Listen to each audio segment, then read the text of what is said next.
चलिए अब हम लोग पढ़ेंगे हिमालय को हॉरिजेंटल वे में बांटा गया। सिंपल है, बहुत ही सिंपल है, ज़्यादा हार्ड है नहीं। हिमालय को हॉरिजेंटल वे में मतलब ऐसी बांटा गया जिसमें हिमालय को 4 भाग में बांटा गया और ये नदियों के आधार पर बांटा गया। किसके आधार पर बांटा गया? नदियों के आधार पर। सबसे पहले चार आसान याद करना बहुत ही ईजी है आपका। पंजाब हिमालय, कुमाऊं हिमालय, नेपाल हिमालय, असम हिमालय। कौन कौन? पंजाब, कुमाऊं, नेपाल हिमालय और सबसे बड़ा हिमालय है नेपाल हिमालय। चलिए पंजाब हिमालय के बारे में सबसे पहले बात करेंगे। ये 2 नदियों के बीच में आती है, सिंधु और सतलज। तो पंजाब हिमालय किसके किसके बीच में आती है? सिंधु और सतलज। कुमाऊं हिमालय आती है आपका एक सतलज और दूसरा है आपका काली। क्या हुआ भाई? ठीक है, कुमाऊं हिमालय आती है सतलज और काली, सतलज और काली।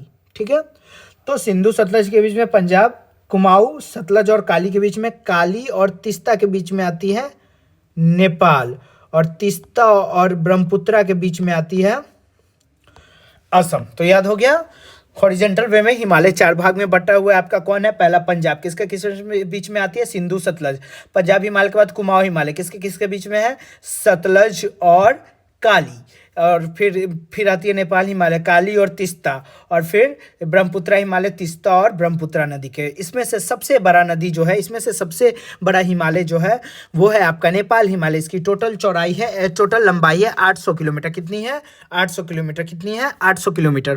फिर उसके बाद दूसरी से जो है 750 असम हिमालय, मतलब सबसे बड़ा नेपाल हिमालय, उसके बाद असम हिमालय। असम हिमालय के बाद उसके बाद आता है आपका पंजाब 560 और सबसे छोटा होता है 320 कुमाऊं हिमालय। सबसे बड़ा कौन है? नेपाल 800, उससे छोटा 750 असम हिमालय, उससे छोटा 560 आपका है। 560 आपका कौन है? पंजाब हिमालय और सबसे कम 320। 800 कौन?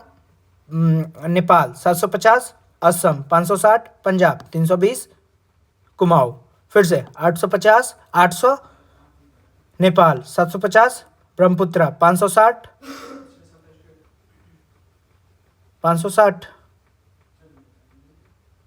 पंजाब, 320 कुमाऊं। चलिए ये हो गया आपका पश्चिम से पूरब की ओर हिमालय का बंटवारा। चलिए इसको यहीं पे खत्म।